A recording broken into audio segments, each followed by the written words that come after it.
sampai dapat. Iya. Terus saya Selamat datang.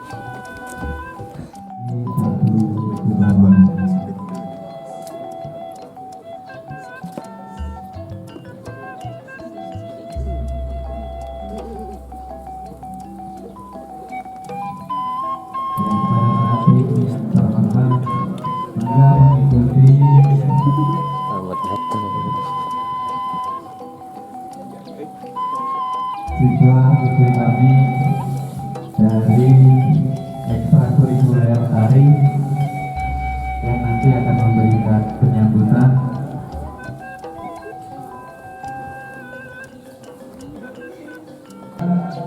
Kami akan menyanyikan lagu Selamat Datang di Sukamawur oleh tim paduan suara SMA Negeri Sukamawur.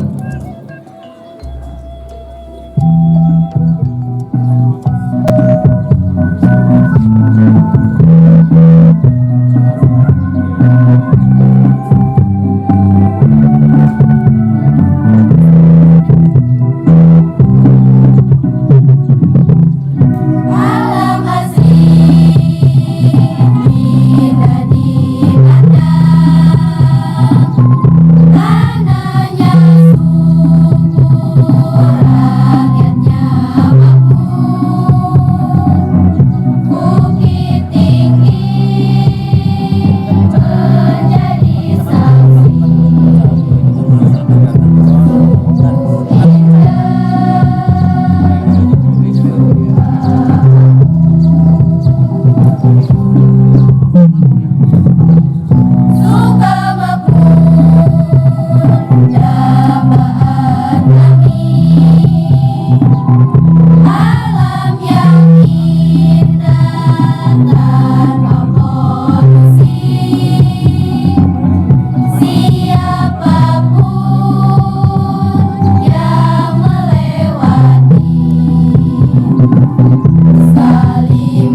bisa bergabung dulu, Bapak.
Baik, kami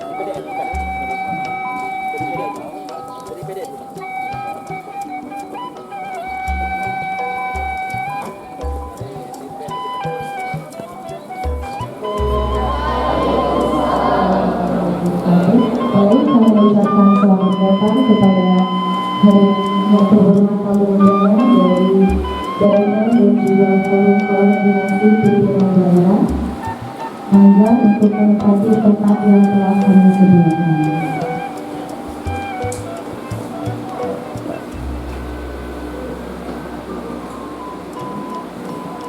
Hadirin yang terhormat, acara akan segera kita mulai. Maka dari itu kepada seluruh peserta seminar siswa-siswi SMA Negeri 1 Sukamakmur untuk segera menempati tempat yang telah kami sediakan. Kepada para tamu yang terhormat, silakan sambil menikmati jamuan yang telah kami sediakan. Jamuan yang ala kadarnya, tapi mudah-mudahan cocok di lidah bapak-bapak semua.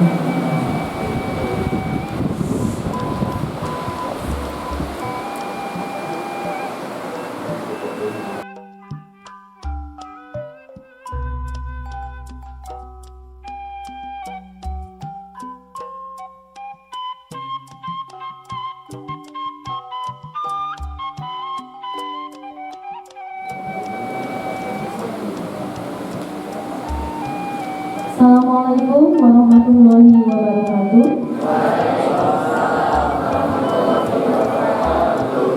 Selamat pagi, salam sejahtera bagi kita semua.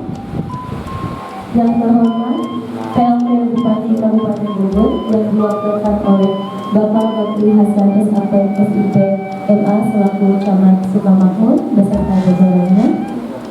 Yang saya hormati Bapak Kepala SMA Negeri 1 Sukamakmur, Bapak Sokyantara SPD MPD. Yang saya hormati Bapak Ahmad Taufik selaku Hakim Pengadilan Negeri Cibinong. Yang saya hormati Bapak Taufik Hidayat dari Batis Bangpol Kabupaten Bogor. Yang saya hormati Bapak Bayu Permana, Analis Intelijen Taktis Pratama dari BNN. Yang saya hormati Bapak Mayor Edi Suryana dan Ramil Sukamakmur. Yang saya hormati Bapak Kepala Desa Sukamulya, Bapak Komar SE, serta peserta seminar siswa-siswi SMA Negeri 1 Sukamakmur yang saya banggakan.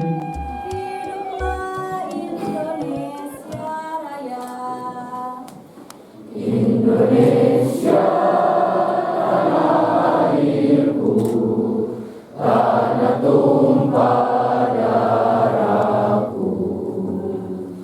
Di sanalah ku berdiri dari padu ibuku.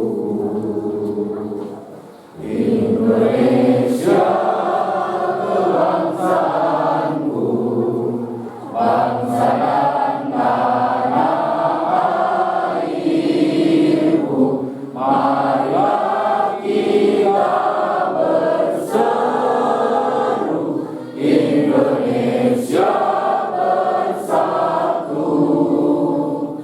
Hiduplah tanahku, hiduplah negeriku, bangsaku, rakyatku semuanya. Bangunlah jiwanya, bangunlah badannya untuk Indonesia Raya. Indonesia Raya, merdeka, merdeka, tanahku, negeriku yang ku cinta. Indonesia Raya, merdeka, merdeka, hiduplah Indonesia Raya. Indonesia Raya, merdeka, merdeka, tanahku, negeriku yang ku cinta. Indonesia Raya, merdeka, merdeka, hiduplah Indonesia Raya. Pancasila. Satu. Ketuhanan yang Maha Esa. Dua. Kemanusiaan yang adil dan beradab. Tiga. Persatuan Indonesia. Empat. Kerakyatan yang dipimpin oleh hikmat kebijaksanaan. Dalam permusyawaratan perwakilan. Lima. Keadilan sosial bagi seluruh rakyat Indonesia.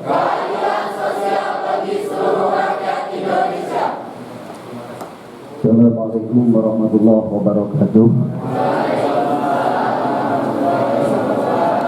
Allahumma salli wa sallim ala sayyidina Muhammadin wa ala alihi wa sahbihi ajma'in. Amin ya Allah ya rabbal alamin. Alhamdulillahi rabbil alamin. Falakal hamdu ya rabbana ya ilahana ya dzal jalali wal ikram. Allahumma salli ala sayyidina Muhammad ibn Abdullah al-qa'imu bi huquqillah ma dhaqat illa farajallah. Allahumma ighfir lana dhunubana wa liwalidina warhamhum kama rabbawna shighara waghfir lana wa li abaina wa li ummahatina wa li ju'ama'ina wa li ikhwanina wa li asatidatina wa li jami'il mu'minin wal mu'minat minal muslimatil ahya'i minhum wal amwat. Allahumma hasil maqasidana wa qdi hawaijana wa yassir umurana ma'arahati li qulubina.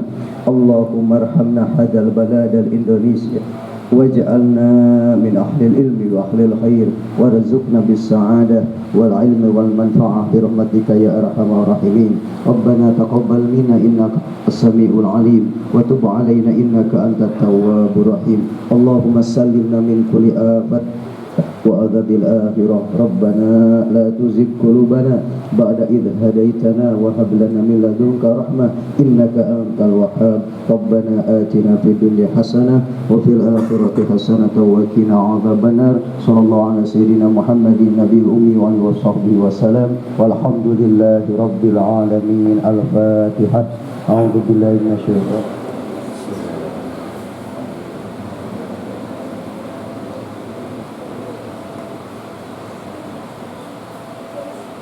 Assalamualaikum warahmatullahi wabarakatuh. Ini diwakili oleh Bapak Camat, Bapak Bakri Hasan, SAP, SIP, SMA. Dan saya hormati Bapak Hakim Pengadilan Negeri Cibinong, Bapak Ahmad Taufik. Yang saya hormati Bapak dari Bapak Stanpol, Abu Dhabi, Pak Taufik Hidayat. Yang saya hormati Bapak Bani Permana dari analis intelijen taktis Pratama. Juga yang saya hormati Bapak Dan Ramil Sukamahmur, Bapak Mayor Edi Suryana. Dan juga yang saya hormati Bapak Kepala Desa Bapak Kumar ST, Kepala Desa Sukamulya. Juga Bapak Ibu undangan dan hadirin yang saya hormati, saya Bapak Ibu Guru SMA Negeri 1 Sukamulya yang saya cintai dan banggakan, serta seluruh murid perwakilan dari kelas 10, 11, 12 yang pada kesempatan ini mengikuti kegiatan Forkopimur serta tindak yang dilaksanakan di SMA Negeri Sukamulya yang saya cintai dan banggakan. Pertama-tama mari kita panjatkan bersyukur kepada Allah Subhanahu di mana kesempatan pada pagi hari ini menjelang siang kita bisa berkumpul dalam suasana sehat, walafiat dan dalam suasana yang sangat mengesankan pada hari ini. Salam terselawat kita aturkan bagi manusia kita Nabi Muhammad Sallallahu Alaihi Wasallam, kita keluarga dan beradabnya, dan semoga acaranya kekal sampai berjalan. Sebelumnya kami ucapkan banyak terima kasih kepada bapak-bapak hadirin semuanya, terutama perwakilan korban dari instansi yang pada kesempatan hari ini dapat menghadiri atau berkunjung ke sekolah kami. Kami dari pihak sekolah mengucapkan banyak terima kasih yang besar-besarnya. Salah satu perhatian mungkin bagi kami di sekolah yang mungkin masih jauh dari harapan yang kita harapkan, tapi tentunya setidaknya kehadiran dari SMA Negeri 1 Sukamawur ini nanti tujuannya sudah bisa meningkatkan baik kualitas sumber daya manusia di Kecamatan Sukamawur ini. Dan juga kami dari pihak sekolah mohon maaf yang sebesar juga dalam kami menanggapi, dalam kami menerima, dalam kami menyaksikan dan lain-lain, masih banyak kekurangan dan masih banyak hal-hal mungkin tidak berkenan di hati Bapak Ibu semuanya. Kami hanya bisa mengucapkan mohon maaf yang sebesar-besarnya. Dan sekali lagi kami banyak mengucapkan terima kasih. Harapan nanti dari para peserta kegiatan ini dapat mengambil segala sesuatu yang nanti disampaikan oleh bapak-bapak materi atau mungkin kebijakan-kebijakan apa yang disampaikan dari Kabupaten Bogor nanti tentunya bisa kita dalami, bisa kita kembangkan di sekolah SMA Negeri 1 Sukamawur ini. Jadi saya harapkan kegiatan ini mempunyai makna, kegiatan ini mempunyai aplikasi ke depannya, tentunya dari beberapa materi nanti dari Bapak BNN, dari juga dari perwakilan PRT Bupati, juga dari Kejaksaan dan Ketua Pol, nanti tentunya akan memberikan banyak materi-materi bagi kita semuanya. Harapan anak-anak nanti dapat mengikuti secara aktif, anak-anak bisa mengikuti dengan hikmat, dan memang segala sesuatu yang perlu ditanyakan, silakan ditanyakan. Tidak perlu ragu-ragu, tidak perlu takut, tidak perlu malu. Disinilah kesempatan kita bisa memperdalam ilmu berkenaan apa yang nanti disampaikan oleh bapak-bapak atau ibu-ibu dalam kegiatan ini. Dan juga kami laporkan kepada Bapak PLT Bupati bahwasanya untuk perkembangan SMA Negeri Sukamawur ini, alhamdulillah kita dari tahun ke tahun ada peningkatan baik dari sisi kualitas maupun kuantitas siswa SMA Negeri Sukamawur.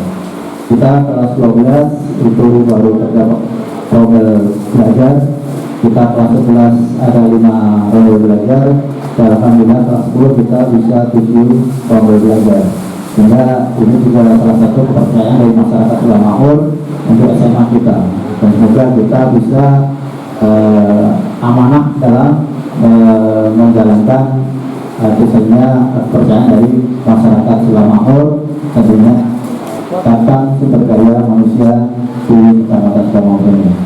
Karena mungkin dan mohon dari sekian warga Sukamawur mungkin seluruhnya Pak bisa sekolah bersama kami, karena mungkin berkenaan dengan geografis, mungkin berkenaan dengan situasi alam atau kesadaran masyarakat yang mungkin juga belum sepenuhnya berkenaan dengan artinya pendidikan, mungkin sebelum seluruhnya bisa tertampung di sekolah kami. Semoga pada tahun depannya dengan kita memperbaiki diri dengan pelayanan terhadap masyarakat, semoga perkembangan SMA Sukamawur bisa semakin jaya dan seperti apa yang diharapkan dari baik pemerintah daerah maupun pemerintah pusat. Mungkin itu saja Bapak yang perlu saya sampaikan. Jika ada salahnya mohon maaf. Assalamualaikum warahmatullahi wabarakatuh. Waalaikumsalam warahmatullahi wabarakatuh. Bismillahirrahmanirrahim. Assalamualaikum warahmatullahi wabarakatuh.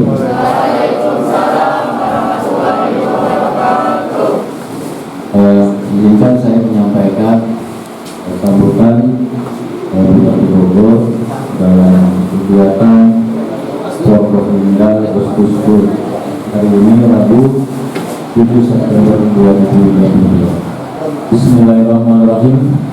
Assalamualaikum warahmatullahi wabarakatuh. Yang kami hormati Prokopimda Kabupaten Bogor yang dalam hal ini bisa hadir perwakilan dari Pengadilan Negeri Bogor, kemudian dari BNN dan dari yang terhormat Kepala Kesbang Polres yang mewakili Prokopimda, Bapak Ramil, Bapak Kapolsek yang mewakili Kepala Sekolah SMA Negeri 1 Sukamawur yang saya hormati, dan seluruh dewan guru yang saya hormati, serta anak-anakku, siswa-siswi yang saya cintai dan saya banggakan.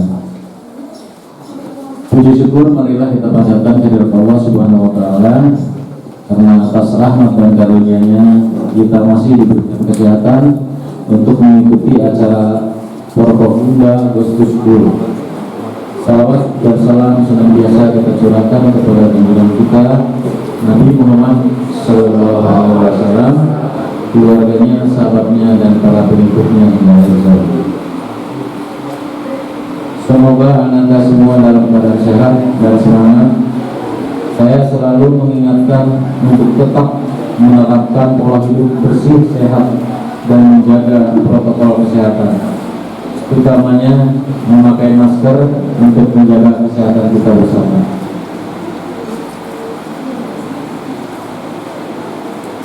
Forkopimda Agustus 10 ini diselenggarakan oleh pemerintah Kabupaten Bogor karena pendidikan untuk generasi muda bukan hanya tanggung jawab sekolah dan para guru saja, melainkan tanggung jawab bersama segenap elemen pemerintahan dan masyarakat. Disinilah forum komunikasi pimpinan daerah untuk turut ambil bagian, membagikan berbagai pengalaman, tantangan, keberhasilan, bahkan permasalahan yang dapat diambil sebagai pelajaran, sebagai bekal generasi muda menapaki masa depan. Anak-anakku yang saya cintai, Kabupaten Bogor adalah kabupaten yang sangat besar, baik dari sisi posisi geografi, demografi, ekologi, dan geopolitik. Luas wilayah 298.620 hektar. Secara administrasi terdiri dari 40 kecamatan, 416 desa, dan 19 kelurahan dengan jumlah penduduk mencapai 5,4 juta jiwa saat ini. Atau Kabupaten Bogor dengan jumlah penduduk terbanyak di Indonesia. Itu sudah satu negara, misalnya kalau Brunei Darussalam. Dengan jumlah penduduk terbanyak menurut data BPS tahun 2021, tentunya Kabupaten Bogor mempunyai variasi data demografi yang sangat beragam dari segi usia, ras, suku, agama, jenis kelamin, hingga jenis pekerjaan dan lain sebagainya. Ruang perbedaan terbuka luas. Jika salah menyikapi, sangat rentan dan akan terjadinya perpecahan dan konflik. Untuk itu, kalian sebagai generasi harus mampu menghidupkan nilai-nilai Pancasila dan semboyan Bhinneka Tunggal Ika sebagai komitmen persatuan bangsa Indonesia dalam keberagaman. Mulai dari saling toleransi dan menghargai dengan sesama teman, guru, dan lingkungan sekitar, mulai dari hal kecil dan mulai dari sekarang. Anak-anakku sekalian, problem lainnya yang mengancam generasi muda adalah bahaya narkoba. Penyalahgunaan narkoba berakibat pada rusaknya saraf dan mental generasi muda, serta menyebabkan efek ketergantungan hingga merusak individu, keluarga, masyarakat, bangsa, dan negara. Banyak public figure yang kedapatan menyalahgunakan narkoba hingga terlibat ke dalam jaringan peredaran gelap narkoba, seolah keren dan gaul kalau pakai narkoba. Ini tentunya sangat memprihatinkan. Kecanduan dan penyalahgunaan narkoba seperti penyakit berbahaya yang menular sangat cepat, bisa menulari siapapun, dimanapun, dan kapanpun. Untuk itu, hindari godaan penyalahgunaan narkoba, juga bullying, permusuhan, atau tawuran. Jalin pertemanan yang baik agar bisa saling membantu dalam kebaikan, meraih nilai yang baik, dan maju bersama menghadapi tantangan masa depan. Juga saya berpesan, manfaatkan gadget untuk hal-hal yang produktif, untuk lebih banyak belajar, membaca, mencari informasi yang bermanfaat, menuangkan ide-ide serta gagasan, banyak hal baik yang bisa dilakukan dengan teknologi. Kepada para siswa-siswi yang saya cintai dan banggakan, belajarlah dengan semangat, fokus, dan sungguh-sungguh.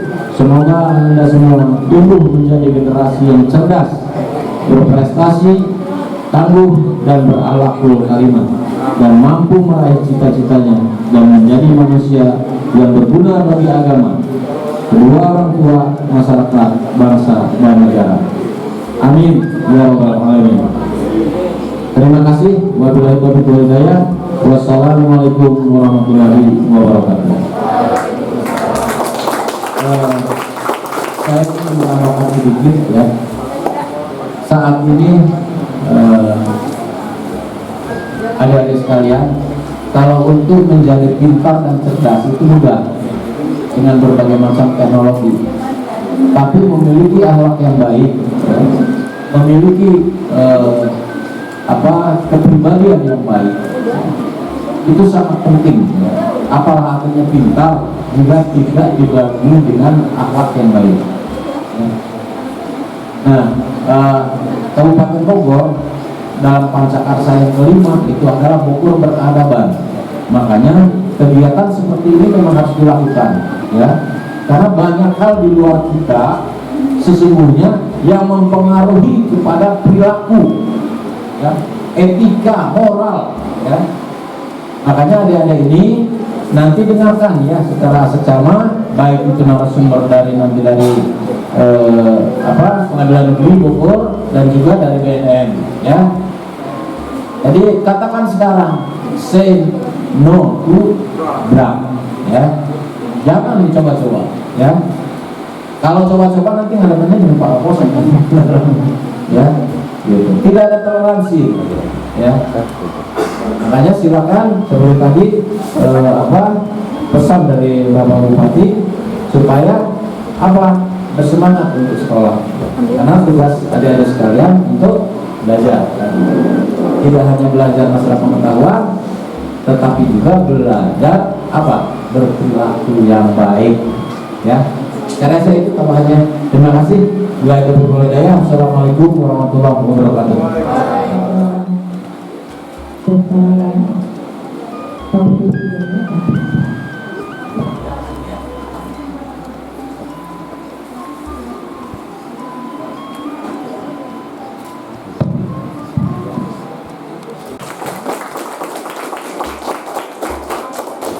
Dari Pengadilan Negeri Cibinong, selamat pagi Bapak.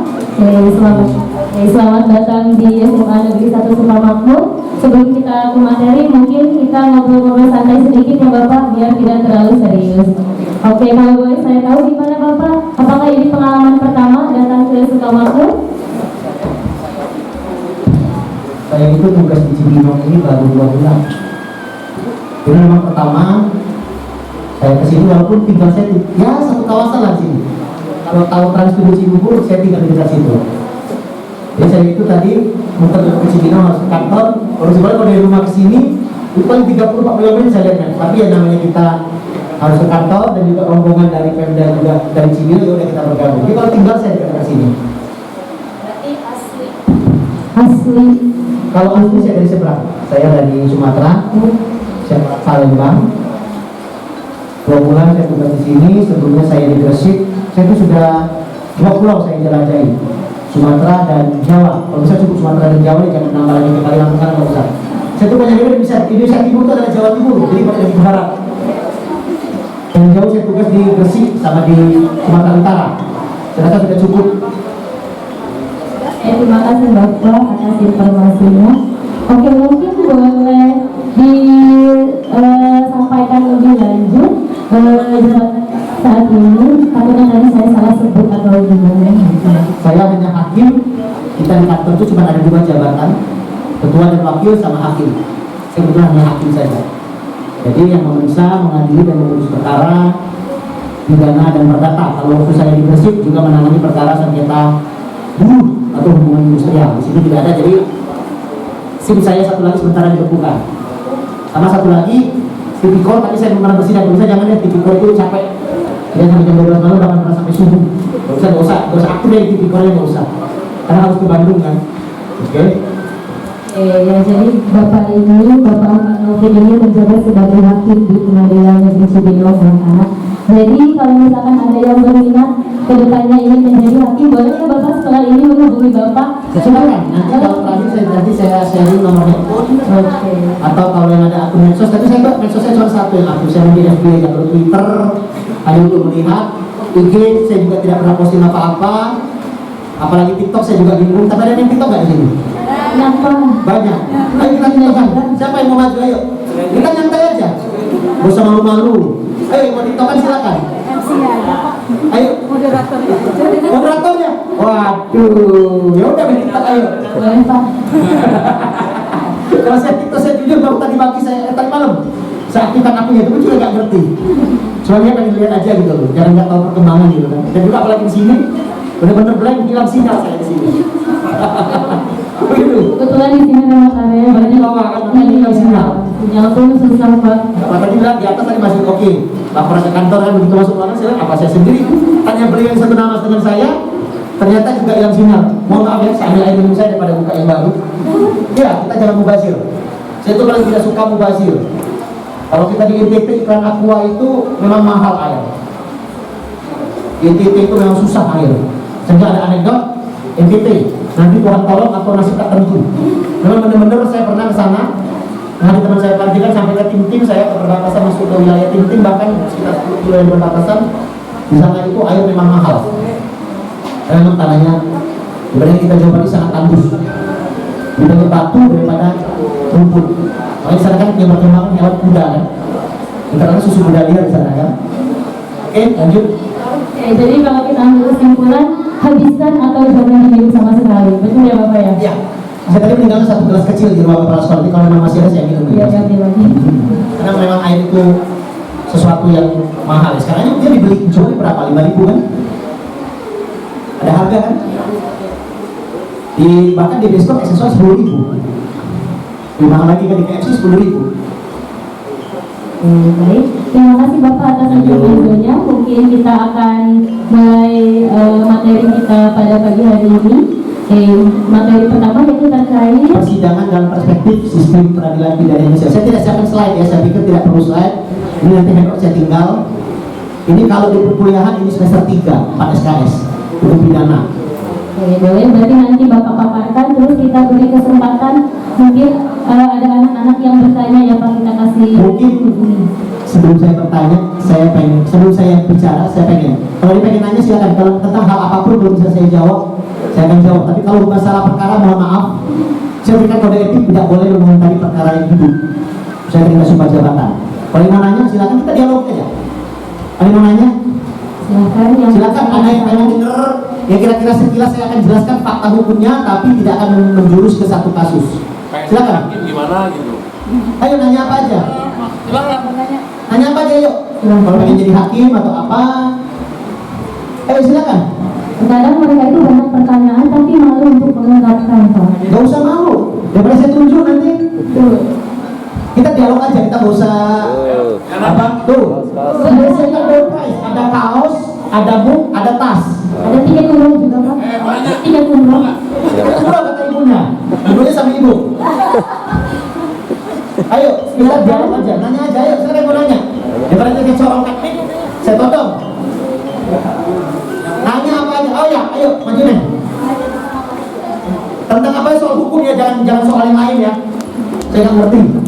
Itu pun juga saya lihat kira-kira itu nyangkut perkara atau tidak. Kalau hanya hukum bisa akan saya jabarkan. Kalau perkara, mohon maaf saya punya kode etik dilarang mengomentari perkara yang hidup. Lanjut. Assalamualaikum warahmatullahi wabarakatuh. Perkenalkan nama saya Ridwan Muhammad dari kelas. Panggilannya siapa? Najwa. Dari kelas 11 ayat 1. Untuk sekarang sedang viral kasus Sambo. Terus istrinya Bu Budi katanya dipenjara namun tidak jadi gara-gara punya balita. Itu gimana gitu maksudnya? Oke. Gak apa-apa. Ada yang lain? Satu. Oke, udah. Oke, lanjut. Ini aja. Apa?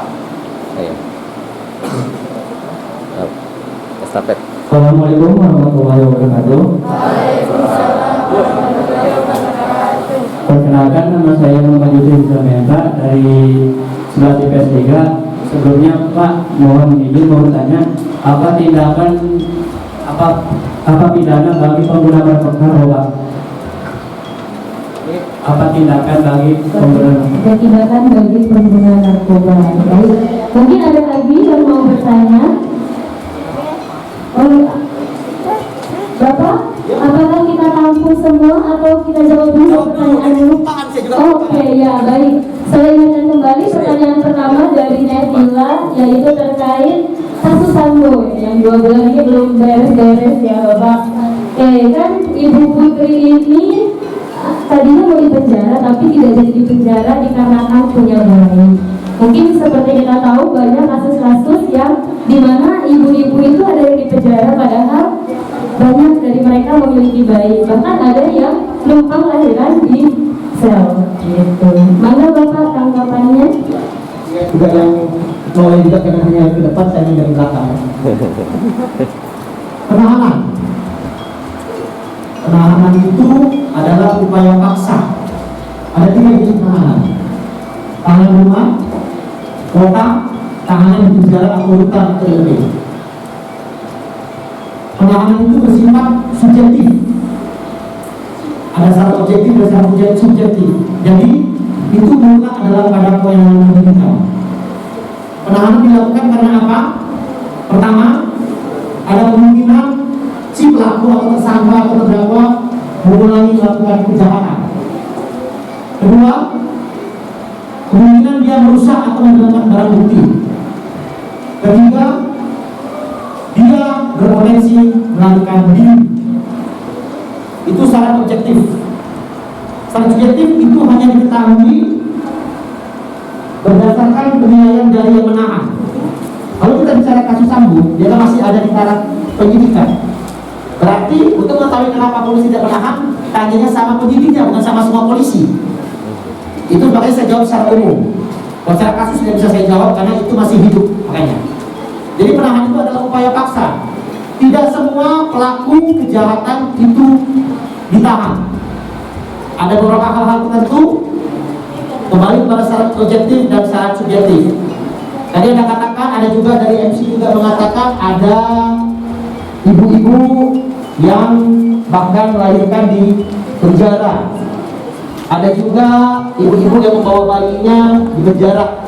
Kemarin yang agak top, artis lah ya, anggota dewan Angelina Sondakh. Dia terpisah sekian tahun dengan anaknya. Untuk mengetahui mengapa dilakukan penahanan, itu tadi bertanya kepada yang membuat surat penahanannya. Tapi secara umum itulah yang terjadi faktanya. Bahkan seorang yang sudah ditahan pun boleh ditangguhkan, boleh dialihkan ataupun dibantah. Dibantah itu apa? Tidak itu penahannya misalkan ada hal tertentu, dia sakit, harus dirawat inap di rumah sakit. Ya. Kalau untuk tadi yang kedua, narkoba, itu sebenarnya tidak yang menjawab. Tapi pada umumnya kualifikasi tindak pidana narkoba itu ada sebagai yang memiliki, yang membantu jual beli, ataupun yang menyalahgunakan. Hukumannya beda-beda. Bahkan kalau korporasi bisa sampai hukuman mati.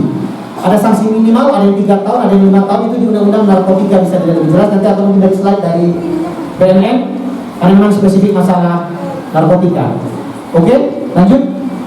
Bagaimana? Tadi Dek udah bisa? Ya? Oke. Yusril. Oke, lanjut.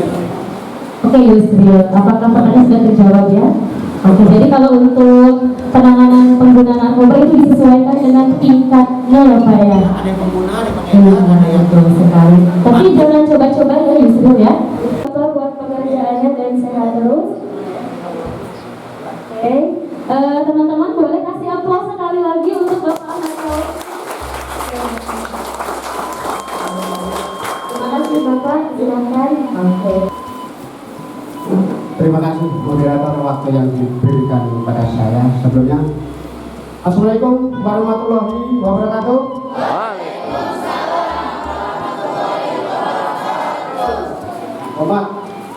Kompak satu suara. Assalamualaikum warahmatullahi wabarakatuh.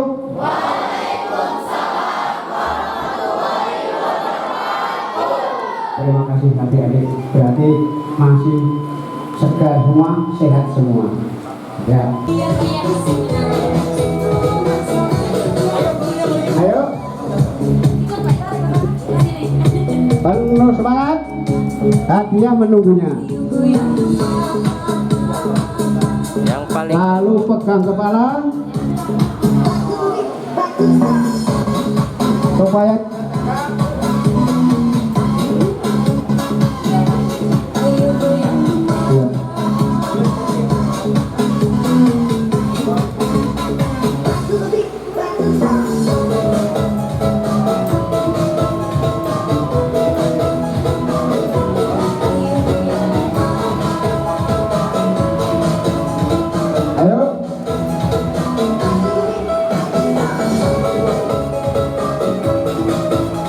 hadiahnya sangat besar. Ada uang,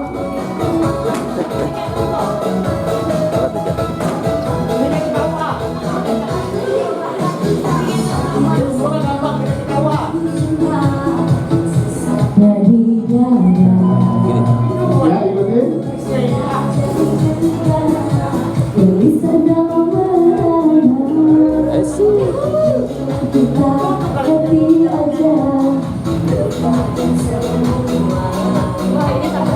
Ada yang sampai naik kursi Kak? Nggak kelihatan. Oh, enggak apa-apa, tetap naik aja, tetap naik, enggak apa-apa.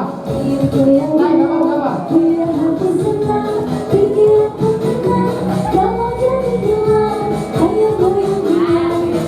Ayo silahkan.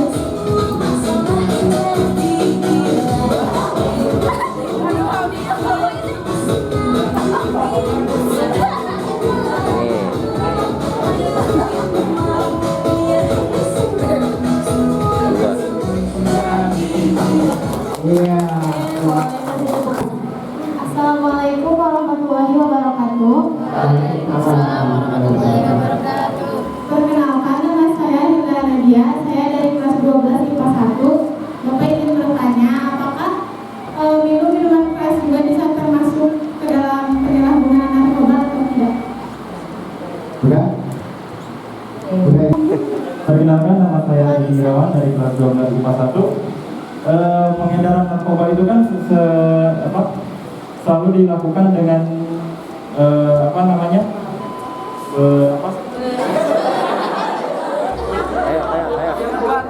sembunyi-sembunyi maksudnya. Nah, cara mengetahui bahwa orang itu pengedar narkoba itu bagaimana Pak? Apakah dari gerak-geriknya atau ada aroma-aroma tertentu dari narkoba tersebut? Terima kasih. Wassalamualaikum warahmatullahi wabarakatuh. Waalaikumsalam. Bapak, saya ikut untuk menjawab dari beberapa pertanyaan yang diajukan oleh anak-anak. Keterkaitan dengan sebenarnya pertanyaan terkait narkoba ini tidak hanya di sesi yang sekarang, sesi tadi yang menurutnya ada keterkaitan dengan narkotika juga. Mungkin saya akan menjelaskan secara keseluruhan. Untuk pertanyaan yang pertama dengan siapa namanya Dek? Hilda. Tadi sebetulnya sudah dijelaskan sama Pak Gino. Nah, jadi yang bahwa narkotika itu kalau mungkin istilah dari teman-teman itu narkoba itu ternyata adalah sebuah singkatan. Singkatannya tadi disampaikan narkotika, psikotropika dan bahan adiktif lainnya. Ya harus digarisbawahi. Yang tadi siapa namanya? Ini siapa? Dira. Yang Dira tadi sebutkan itu adalah jenis narkotika. Ganja, sabu, heroin itu adalah jenis narkotika. Ada lagi jenis psikotropika. Psikotropika itu termasuk dalam obat-obatan. Misal obat penenang yang diberikan oleh itu obat gangguan jiwa itu adalah jenis psikotropika. Yang disebutkan oleh adik tadi itu masuk ke dalam bahan adiktif. Bahan adiktif itu adalah bahan yang ada di dalam kehidupan kita sehari-hari, bahkan dilegalkan, tetapi dampaknya bisa menimbulkan ketergantungan seperti narkotika. Bahan adiktif itu tidak hanya alkohol saja, mungkin yang dikonsumsi seperti apa coba? Kopi, betul. Apalagi yang paling dikonsumsi sering banyak? Apalagi yang sering bapak-bapak konsumsi? Rokok. Rokok itu berarti apa? Nikotin. Nikotin itu adalah salah satu bahan adiktif. itu. Nah, ketika ada yang bertanya itu masuk narkoba nggak? Masuk narkoba, masuk ke dalam bahan adiktif, tetapi bukan masuk ke dalam golongan narkotika. Jadi tindakannya penyalahgunaan kepada seseorang yang menyalahgunakan narkotika dan bahan adiktif adalah jadi kalau misalnya ada alkohol masuk narkoba nggak? Masuk narkoba, tapi bukan masuk golongan narkotika. Paham ya? Nah, tindakannya berbeda, tindakan hukum maupun tindakan modelnya kepada pengguna alkohol. Gitu ya. Jadi ada lagi? Belum? Ada mungkin ulang-ulang lagi? Yang mau ditanyakannya? Ya, satu-satu ya. Nah, ya. Yang kedua adalah bagaimana sih membedakan antara pengedar atau bukan. Nah, sekarang itu trik pengedar itu sistemnya tidak bentuk tatap muka. Sekarang itu pengedar itu menggunakan sistem tersendiri. Gini, bisa Dedi, siapa? Wisnu. Dedi sama Wisnu ini banyak kasus di Kabupaten Bogor. Mereka nggak menjualkan, jadi mereka tuh nggak menjual begini sekarang bedanya. Ini jual berapa? Mereka menyimpan di suatu tempat. Ya, bisa di bawah kasusnya di Gunung Putri kemarin. Mereka menyimpan di bawah pot sabun dan dibungkus seperti bentuk permen. Di bawah pot, nanti diambil sama orang yang mengambil. Nah, itu sistem peredaran yang terjadi di Kabupaten Bogor. Nah, kalau misalnya untuk membedakan pengedar atau bukan, gitu ya. Kalau pengedar itu dari gerak-gerak, dari misalnya gerak tubuhnya seperti apa sih? Yang pertama, kalau kita sih tidak bisa melihat kasat mata, orang gelisah juga, orang ketakutan juga bukan berarti dari pengedar ya. Tapi kalau untuk melihat dari pengedar atau bukannya, kita bisa lihat dari satu, pengedar itu biasanya memakai. Kebanyakan orang yang mengedar itu pasti memakai, ya, karena mereka pun mendapatkan mengedar itu hanya untuk mendapatkan narkotika itu. Pasti kebanyakan ke pemakai. Biasanya lihat dari ciri-ciri yang tadi Pak juga sebutkan. Kalau memang dia ada ciri-ciri fisiknya, baik itu mata, baik itu berjalan, baik itu bekas-bekas suntikan atau apa, itu adalah ciri-ciri memungkinkan ketika dia menggunakan barang itu adalah dia memakai sekaligus pengedar. Nah, jadi kalau untuk melihat gerak-geriknya itu secara umum ya, kadang kita melihat orang pengedarnya pakai topi juga ya, kita bisa melihat dia pengedar atau bukan, mungkin saja bukan kan, gitu kan. Jadi kalau untuk tidak bisa mendeteksi secara langsung mana pengedar atau tidak, tetapi sistem dari peredaran narkotika khusus di Kabupaten Bogor sistemnya terputus seperti tadi, jadi banyaknya terputus. Nah, itu pertanyaan yang kedua. Saya akan menambahkan pertanyaan yang tadi ditanyakan sebelumnya di sesi pertama. Yang pertama adalah pelegalan, siapa yang melegal ganja? Siapa? Kamu ya? Iya. Legalisasi ganja itu memang banyak kasus yang dipermasalahkan atau yang dipertanyakan oleh banyak orang. Ya. Karena kenapa? Sebenarnya pelegalisasian ganja itu tidak hanya diajukan hanya tahun ini atau tahun yang sudah lama. Pernah ingat nggak kasus waktu beberapa tahun yang lalu seseorang suami menanam tanaman untuk istrinya yang dibilang katanya untuk penyakit, untuk mengobati penyakit, ya? Nah itu adalah awalnya dari situ. Awalnya dari situ sehingga dia dan turunan-turun berikutnya orang-orang yang mengajukan ganja itu segera dilegalkan. Saya kaitkan dengan agak teori ya, kayak itu, tapi mudah-mudahan ada paham. Jadi dalam kandungan ganja itu ada berbagai macam batu saja. Tapi yang saya harus tekankan pada teman-teman, ada dua zat yang paling dominan. Ada namanya THC, tetrahydrocannabidiol, sama CBD, cannabidiol. Nah, mungkin kalau dulu tadi di paparan Pak ada THC. THC itu kandungan yang ada di dalam ganja. Jadi dua kandungan yang paling utama di ganja. Kandungan ganja yang bisa digunakan untuk pengobatan itu adalah kandungan ganja yang nilai CBD-nya lebih tinggi daripada THC-nya. THC kenapa nggak bisa digunakan pengobatan? Karena dia merangsang susunan saraf psikoaktif kita. Itu yang akan menstimulus kita untuk kecanduan. Ya, ingat THC itu.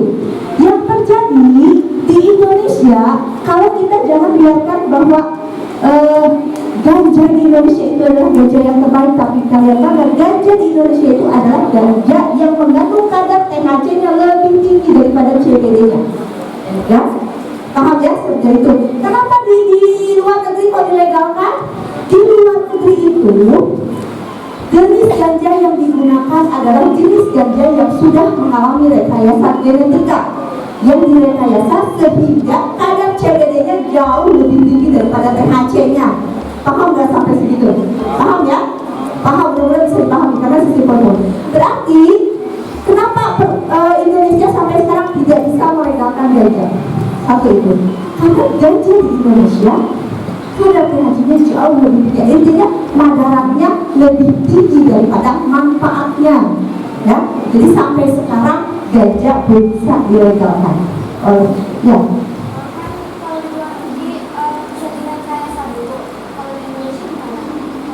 Dan ini jenis narkotika yang digunakan oleh Indonesia itu adalah jenis tanaman yang ada di Seiran yang di Aceh itu. Kita jangan berbangga ketika ganja itu adalah produksi yang terbaik di dunia. Bahkan orang-orang luar negeri saja mencari ganja itu di Indonesia. Di kita.